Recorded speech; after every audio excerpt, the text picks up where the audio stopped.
साधना के स्वभाव में चिड़चिड़ापन आ गया था। अब वो जो भी काम करती थी झुंझलाकर करती थी। नवीन से भी हर छोटी छोटी बात पर उलझ जाती और गुस्सा करने लगती थी। साधना के बच्चे अब कॉलेज में आ गए थे। उनकी अपनी दुनिया हो गई थी। वो वीकेंड पर दोस्तों के साथ पार्टी कराते थे और नवीन अपने ऑफिस और बिजनेस में व्यस्त रहता था। शादी को करीब 25 साल हो चले थे। बालों से सफेदी झलकने लगी थी। अब थकान भी रहने लगी थी। शरीर भी पहले जितना सक्रिय नहीं रहा।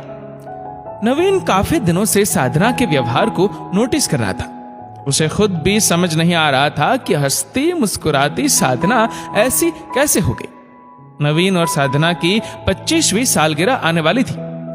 बच्चों की अलग ही योजना चल रही थी।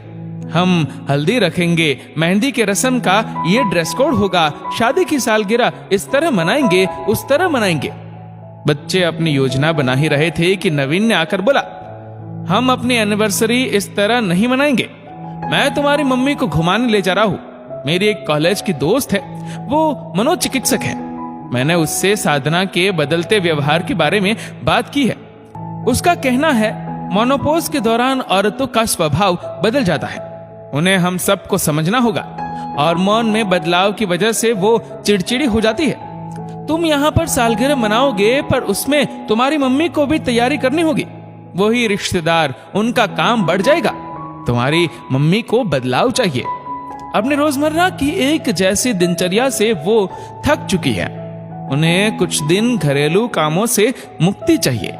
इसलिए मैंने शिमला, कुल्लू मनाली घूमने की योजना बनाई है। हम अपनी सालगिरह वहीं मनाएंगे जहां हमने अपना हनीमून मनाया था। शिमला साधना का मनपसंद स्थल भी है। एक बार हनीमून पर शिमला गए थे।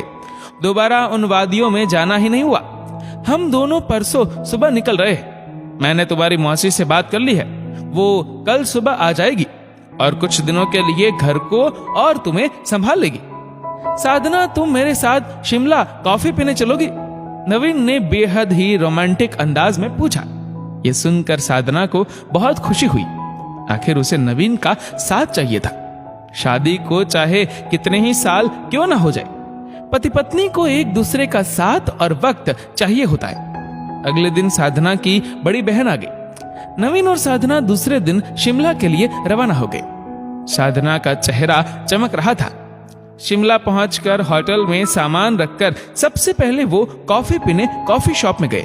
कुर्सी पर बैठे बैठे पुरानी यादों में खो गए। याद है जब हम हनीमून पर आए थे, तुम कितनी शर्माती थी, सकुचाती से रहती थी। अब तुम बदल गई हो। नवीन ने छेड़ा। आप भी तो बदल गए हैं। पहले आप मुझे कितना वक्त देते थे, मेरा कितना ध्यान रखते थे, कितना घुमाने ले जाते थे, पर अब बिजनेस में इतना डूब गए हैं कि मेरी परवाह ही नहीं है। साधना ने बनावटी गुस्से में कहा। साधना, अब बिजनेस भी बढ़ गया है, जिम्मेदारी भी बढ़ गई है, बच्चे बड़े हो गए हैं, उनकी पढ़ाई, करियर, बाद में शादी, कितने काम बाकी है। मैं भी समझती हूँ। पति पत्नी दोनों ही खुद को गृहस्थी में झोंक देते हैं। उनके सपने और इच्छाएं कहीं दब जाते हैं। Sir, coffee? वेटर ने कहा। दोनों ने कॉफी पी। अच्छा, अब सब छोड़ो। हम घूमने आए हैं तो सिर्फ अच्छे दिनों को ही याद करेंगे और गृहस्थी, बिजनेस, बच्चे, परिवार सबको कुछ दिनों के लिए भुला देते हैं। साधना और नवीन ने वहीं खुशी खुशी अपनी 25वीं शादी की सालगिरह मनाई। बच्चों, उनकी मौसी और रिश्तेदारों ने वीडियो कॉल पर शुभकामनाएं दे दी। ठंडा शिमला और गर्म कॉफी, सच में मजा आ गया। मुझे बहुत अच्छा लग रहा है। यहाँ कितने वक्त बाद हम पल पल एक दूसरे के साथ रहे। नवीन, वादा करो हम हर साल शिमला आएंगे और कुछ दिनों तक ऐसे ही एक दूसरे के साथ अच्छा और प्यार से भरा वक्त बिताएंगे। नवीन ने वादा किया और दोनों कुछ दिनों बाद घर लौट आए। अगले दिन साधना बड़े अच्छे मूड में गाना गुनगुनाते हुए खाना बना रही थी। बच्चों और नवीन को साधना में ये बदलाव देखकर बहुत खुशी हुई। दोस्तों, सच ही तो है, एक उम्र के बाद व्यवहार में बदलाव आ जाता है। औरतें एक जैसी दिनचर्या, रसोई और घर के कामों से थक जाती है। उन्हें भी बदलाव चाहिए।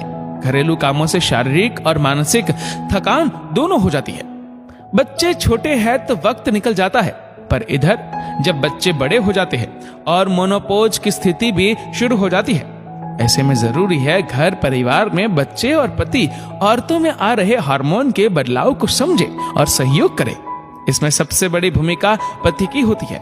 पति को पत्नी की भावनाएं समझकर विशेष ध्यान रखना चाहिए। इस वीडियो को लेकर आपकी क्या राय है, नीचे कमेंट करके जरूर बताएगा। और अगर आपका वीडियो अच्छा लगा हो तो इस वीडियो को लाइक करेगा, शेयर करेगा ज्यादा से ज्यादा लोगों तक। और ऐसे ही और भी इंस्पिरेशनल वीडियोस के लिए सब्सक्राइब करें हमारे यूट्यूब चैनल को और फेसबुक पर फॉलो करें हमारे पेज को। धन्यवाद।